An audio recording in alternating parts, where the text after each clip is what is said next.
All right, listen up, y'all. Greetings, everybody. This is another episode of All Things Education Official. I am your host and educator, Mr. Abdullah, giving you education from a foundational Black American male's perspective. Please comment, subscribe, like, and share, or subscribe, like, comment, share, whatever order you like to do it. Make sure you do all three. Help us in the algorithm. Help people know that we're giving education from a Black male's perspective. Today, we're going to dive right into the most recent, as I call it, musical debacle of Sexxy Red being named Hip Hop Song of the Year by Rolling Stone. Let's talk about the effects of her music. Your 5-year-old daughters are asking to listen to Pound Town and Ski Yee.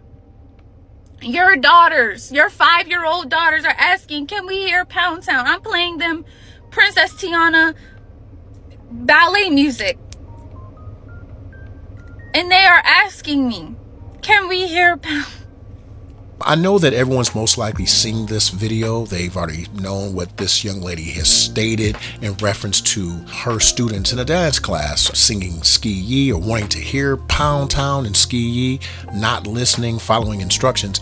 This is something that we go through all the time in education. You're talking pre-K all the way up through high school. So this is nothing new. We were just amazed and so happy that somebody in the educational field, even if it's an elective field, it's something that children are given as a supplement. We talk dance class. We were happy that someone was able to get out there and say exactly how we were feeling and as educators and the problems that we deal with and the types of music that our youths are listening to. There are so many different angles to come at. I'm going to come at directly from an old school hip hop purist perspective. I love hip hop, as you possibly can tell by now. I love it, and I am a child of the 80s. I was raised on 70s, 80s, 90s hip hop. 90s was the golden age of hip hop, and music at that time had an edge because it was actually teaching us. What I want to do right now is I want to go to our first article, Out of the Root, and it was so sad. It states that in response to the video that I just played for you, Red responded in a since deleted tweet, "Girl, play Pound Town, Ski Yee, and shut the F up." But it appears she may have had a change of heart.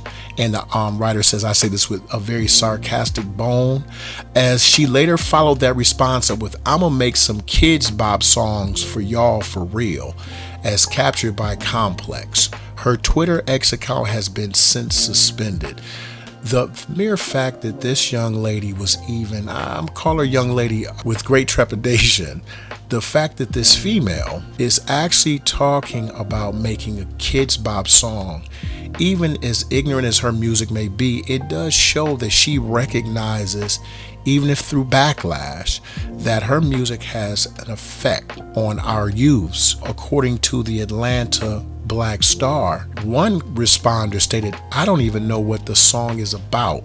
I like it, I enjoy it, but best rap song of 2023, said one music listener in a video on X." And I think that that's pretty much the sentiments of most people when they heard this news. Also stated in this article, Ski Yee was chosen as lead over songs from and featuring Drake, J. Cole, Kendrick Lamar, Gunna, Ice Spice, Quavo and Takeoff, and more, including Cardi B and Offset's Jealousy.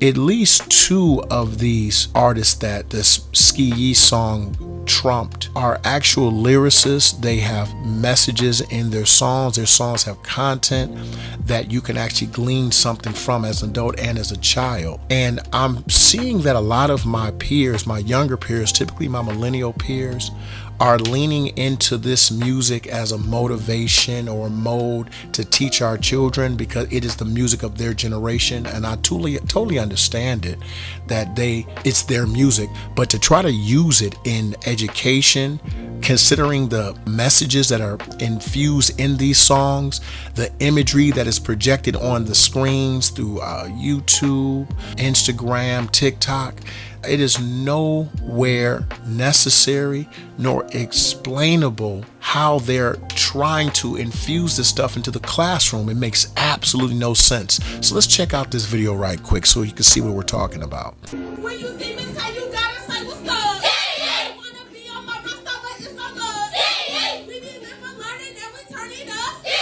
Work up to your desk, hold it up. When I holler miss, hey, that be turned up.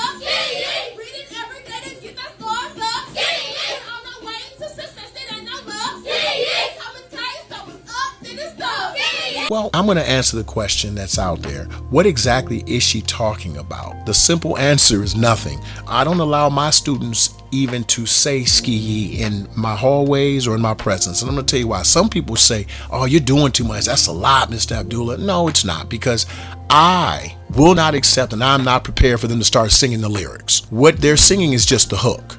And the hook, for the most part, is relatively clean, but I would not allow them to sing the actual song. So if I'm allowing them to sing the hook, I need to be prepared for the lyrics, and I'm not. I won't allow it. It's vulgar, it's debaucherous, and it's no place for it in an academic setting. I just won't accept it. Hip hop during my era, particularly the 80s and the 90s, was our news source. You know, we learned our new words from it, our concepts, ideologies through music. We had MCs like Professor Griff and the Last Asiatic Disciples. We had Public Enemy. We had X-Clan, Jungle Brothers, even rappers like Schoolie D and Ice-T. They, even though they were gangster, they departed from that just to speak on black issues in the community because they knew the importance of their message. They knew that they had the ear of the streets. They knew they had the youth's ears, and we were the ones who were going to take those messages across the nation and some of us out into the other countries.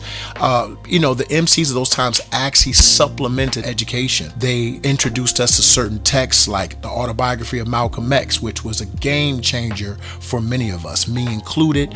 The ISIS Papers by Dr. Francis Cress Welsing, the Iceman Inheritance, and a very, very important text, Message to the Black Man by the Honorable Elijah Muhammad. We need to understand the power of music and its effects on our children. According to Bright Horizons, an article entitled Children and Music, the Benefits of Music in Child Development, a 2016 study at the University of Southern California's Brain and Creativity Institute found that the musical experiences in childhood could actually accelerate brain development, particularly in areas of language acquisition and reading skills. According to the National Association of Music Merchants, the NAMM Foundation, learning to play an instrument can improve mathematical learning and increase SAT scores. Music ignites all areas of child development and skills for school readiness, including intellectual and social emotional, motor, language, and overall literacy. It helps the body and the mind work together. Exposing children to music during early development helps them to learn the sounds and meaning of words. This is so key in this discussion because this is what has been brought to us by study, science, trial and error. Theory has been proven. And if you are exposing your children to ski yee and pound town, those are the language cues you're giving your children. And it's no wonder that a lot of our children are walking around with limited vocabularies, because with the infusion of this and the decrease of reading, and we're talking about not just free reading where they're doing it at home on their own. We're talking about in schools where reading has been condensed. It's been relegated to screens, smart boards, computer screens, e-books, just click, click, click, here you go, no real pages. This is a recipe for disaster. And I think as parents, as educators, as people that are invested in education, we need to be mindful of what our children are listening to, and also we need to correct them and let them know that there are other alternatives to that type of music, and that is not acceptable and it's not culturally portable. It's not something, even though we have people that are doctors and lawyers, they listen to this music in their free time. That's their own prerogative. But to bring it to the classroom and to accept it as just another mode of communication is unacceptable in my personal opinion as an educator of 20 plus years. Once again, this is another episode of All Things Education Official. Please feel free to subscribe, comment, like, and share. Bring people on over to this channel. Let them know we're giving them education from a black male's perspective, and you are dismissed. Yeah! You are all expurgated.